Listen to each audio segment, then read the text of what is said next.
Good evening. This is All India Radio, and I am Tanvi Taneja with the news at 9.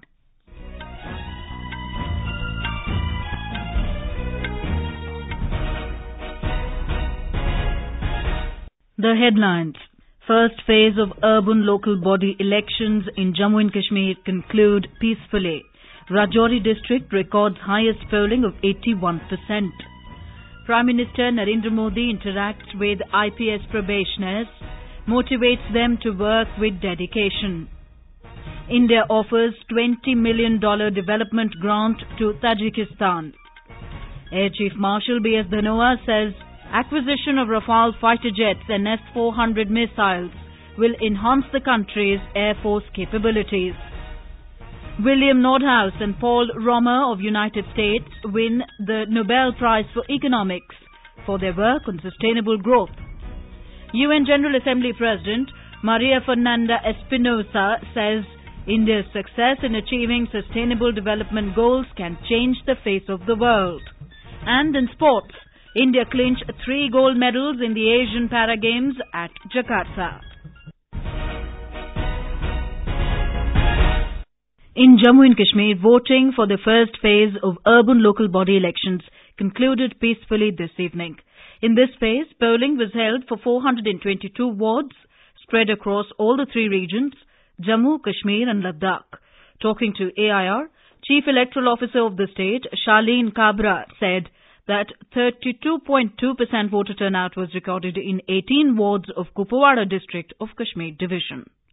First phase में 5.8 lakh voters हो there और जो percentage of polling रहा है वो 56.7% रहा है. इसमें सभी लोगों ने बढ़ चढ़ के हिस्सा लिया है और हाईएस्ट पॉलिंग परसेंटेज राजौरी और पुंछ के इलाके में गई. साथ ही इसमें 321 वार्ड्स में पॉलिंग की गई. 820 पॉलिंग स्टेशन थे. पूरी पॉलिंग के दौरान ऐसी कोई भी घटना ऐसी नहीं हुई जो किसी भी ढंग के वायलेंस या किसी भी और ढंग की इलेक्टोरल मेल प्रैक्टिसेस, वैसा कुछ भी नहीं हुआ. इसमें 3 फेजेज और बाकी हैं और ये 3 फेजेज 10, 13 और 16 तारीख को हैं. In Jammu division, polling was held in 238 wards, which include 153 wards in Jammu district, followed by 59 in Rajouri district and 26 wards in Poonch district. In Jammu district, around 64% polling was recorded in 153 wards, whereas 81% polling was recorded from 59 wards of border district of Rajouri. However, in 26 wards of border district of Poonch, around 74% electors had cast their votes. More from our Jammu correspondent. Voters in the Jammu and Ladakh regions came out in large numbers to vote in the first phase of elections today. Long queues of enthusiastic voters were seen outside the polling stations in Jammu, Poonch and Rajouri districts of Jammu region and Leh and Kargil in Ladakh. Police and paramilitary personnel were deployed in strength across 820 polling stations, which include 670 in the Jammu division and 150 in the Kashmir Valley and Ladakh. R.K. Rana, AR News, Jammu. In Kashmir Valley, polling concluded with the highest poll percentage in Kargil district, followed by Kupawara district. No major untoward incident was reported in Kashmir, barring some minor clashes in Srinagar area. Our Srinagar correspondent has filed this report.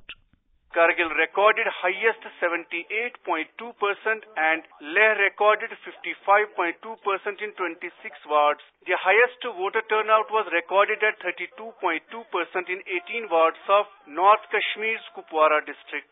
With the conclusion of first phase, the fate of 204 candidates, including 66 in Ladakh and 8 in Srinagar, has been sealed in electronic voting machines.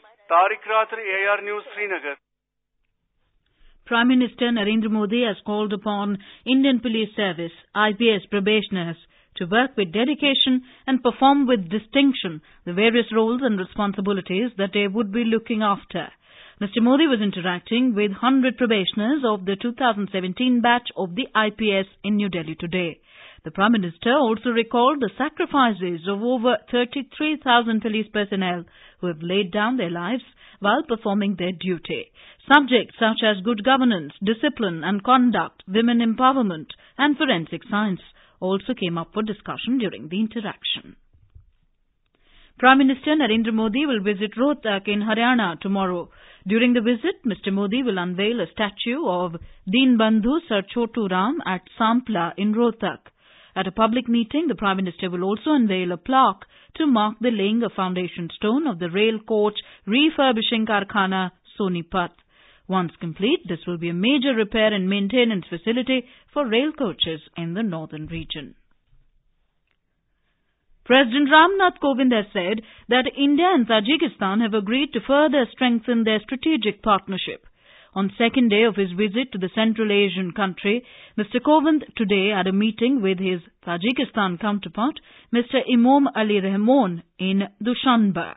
Our correspondent reports that India will offer a grant of $20 million to Tajikistan for development projects. On this occasion, both countries signed MOUs in fields of political relations, strategic research, agriculture, renewable energy, traditional medicine, space technology, youth affairs, and culture and disaster management. A report. It was an eventful day of the President's first visit to Central Asian country. Mr. Kovind today met the President of Tajikistan, Mr. Imom Ali Rahmon, and both countries signed MOUs in various fields. India also offered a grant of $20 million to Tajikistan for development projects. President Ramnath Kovind, along with President Rahmon, visited the Dosti Square for wreath-laying ceremony and later paid floral tributes at the bust of Mahatma Gandhi and Rabindranath Tagore. Sushil Chandra Tiwari, AIR News, Dushanbe. Air Chief Marshal B.S. Dhanoa has said the acquisition of Rafale fighter jets and S-400 missiles will enhance the country's Air Force capabilities. He was speaking at a function to mark the 86th anniversary celebrations of the Indian Air Force at the Hindon Air Force Station in Ghaziabad this morning. Acquisition of 36 Rafale aircraft, the S-400 missile systems, Apache attack helicopters and Chinook heavy lift helicopters would further enhance our capabilities. The ongoing induction of Tejas light combat aircraft, Spider surface-to-air missile, medium-range surface-to-air missile and our state-of-art precision weapon systems are part of our larger modernization program.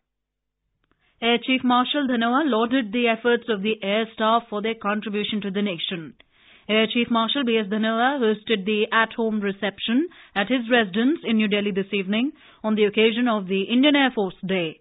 Prime Minister Narendra Modi, former Prime Minister Dr. Manmohan Singh, Defence Minister Nirmala Sitharaman and other dignitaries were present on the occasion. The government today further extended the deadline to file income tax return and audit report for financial year 2017-18 to 31st of this month. The Central Board of Direct Taxes, CBDT, had earlier extended the date for filing of income tax returns and various reports of audit to 15th of October. This is All India Radio giving you the news. For quick news updates around the clock, follow us on our Twitter handle at AIR News Alerts. Also, you can log on to our website, news.air.nic.in. UN General Assembly President Maria Fernanda Espinosa has said India's success in achieving the Sustainable Development Goals can change the face of the world. Describing India as a very important player of the multilateral system, Ms. Espinosa said she is very much looking forward to engaging and working together with India under her presidency of the 193-member UN General Assembly. Espinosa, Ecuador's former Minister of Foreign Affairs, has been elected as the President of the 73rd session of the UN General Assembly. This year's Nobel Prize for Economics has been awarded to William Nordhaus and Paul Romer of the United States for their work on sustainable growth. The research of the two U.S. economists focuses on how climate change and technology have affected the economy. The Royal Swedish Academy of Sciences said they had addressed some of our time's most pressing questions on how to achieve sustainable growth. Pradhan Mantri National Dialysis Program is proving beneficial across the country for patients suffering from kidney-related diseases. In Himachal Pradesh, patients belonging to BPL families are getting the facilities of free dialysis under this program. Here is a ground report from our Shimla correspondent. Availability of this facility nearby their home not only saving their time but also hard-earned money. Dialysis has been made available at Solan Regional Hospital where thousands of patients are availing this facility near their homes. Earlier, patients had to visit Chandigarh PGI or Shimla for their treatment. Manohar Lal Sharma, Sunita and Suman of Arki region told AIR पहले हमारे को चंडीगढ़ जाना पड़ता था और जब से सोलन में खुला है पिछले साल से करवा रहे हम मई महीने से 1 साल हो गया पूरा, वो अभी टाइम हमारा बचा। हमारे को बहुत फायदा हुआ। जब हम चंडीगढ़ जाते थे तो हमारा खर्च भी ज्यादा हो जाता था, 2-3 बार गाड़ी करनी पड़ती थी और फिर टाइम भी ज्यादा लग जाता है। यहाँ पर हमारे को बहुत फायदा सोलन में डायलिसिस से अच्छी सुविधा मिल गई हमारे को, फ्री हो रहा है इलाज, सही तरीके से इलाज कर रहे हैं यहाँ पे। Pradhanmantri National Dialysis Program was started 2 years ago. The main motive of this program was to provide dialysis facility free of cost to the poor and at subsidized rate to the others. Sanjeev Sundariyal, AIR News, Shimla. Union Home Minister Rajnath Singh said that Destination Uttarakhand Investors Summit will check the flight of people from rural to urban areas of the state and encourage reverse migration. Addressing the investors on the concluding day of the summit in Dehradun, Mr. Singh said that the summit will play a big role in the development of the state. 2 दिनों से जो Uttarakhand investors summit हुई है वह निश्चित रूप से उत्तराखंड के इकोनॉमिक डेवलपमेंट में एक बहुत ही महत्वपूर्ण इसका कंट्रीब्यूशन, भविष्य में जब उत्तराखंड राज्य का आर्थिक इतिहास लिखी जाएगी तो निश्चित रूप से इस इन्वेस्टर्स समिट की उसमें चर्चा की जाएगी। लगभग 600 से अधिक एमओयूज हुए हैं। Mr. Singh said endeavours are being made to build a new India by 2022. Gujarat Chief Minister Vijay Rupani has condemned the recent attacks on the migrants from Bihar and Uttar Pradesh living in the state. Speaking to media persons at Rajkot today, he urged Gujaratis to consider people from other states as their own. He said that people of all states are living here. He appealed to the people of Gujarat to maintain peace and harmony in the state. The News Services Division of All India Radio, in its weekly bilingual live phone-in program Public Speak Today, will bring you a discussion on future energy, renewable energy. This can be heard on FM Gold channel and additional frequencies from 9:30 p.m. Vice President M. Venkaiah Naidu inaugurated the Diamond Jubilee celebrations of the National Institute of Technology, NIT, in Warangal, Telangana today. Addressing the gathering, the Vice President said that innovation was no longer a luxury for a country like India, but an urgent necessity. Mr. Naidu said that India has also been known for its frugal innovations.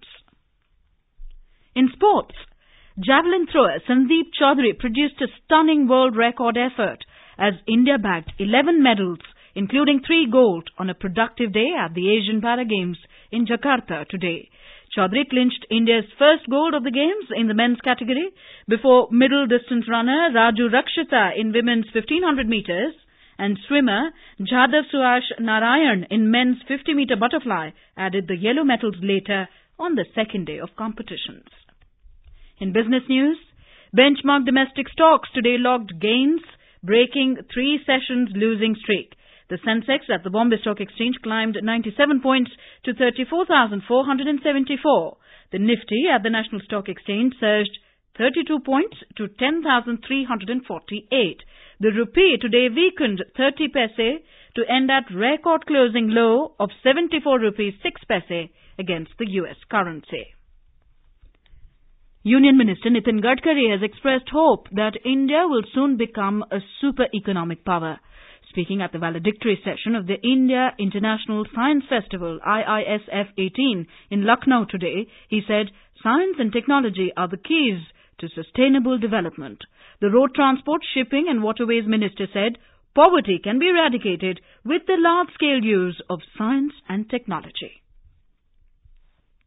And now, before we end the bulletin, the headlines once again.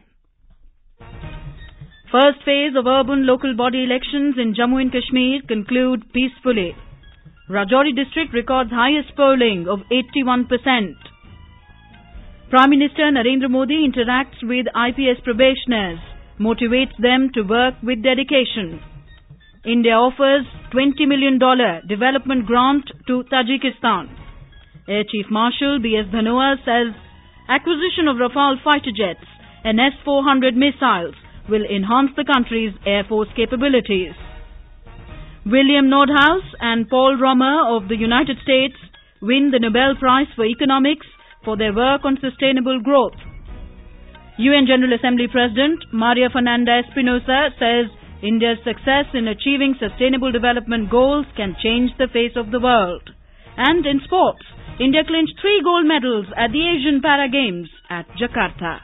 And that is all in the News at 9. Good night.